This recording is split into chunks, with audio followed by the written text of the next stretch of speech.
And historically, officials are faceless and nameless because they have no responsibility and no accountability for any decision that's made.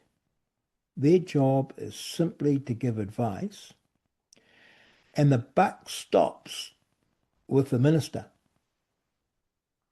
Now, amazingly, the minister is responsible for everything.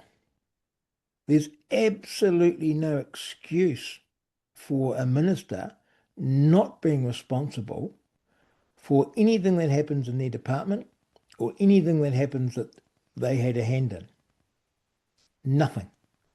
I'll give you an example of that in a minute. Also, with ministerial responsibility is this idea of cabinet responsibility.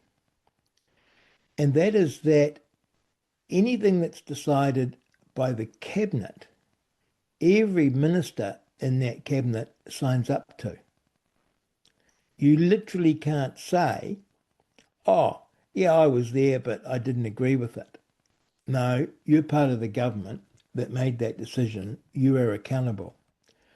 The phrase, the buck stops with you, is a good way of summarising it.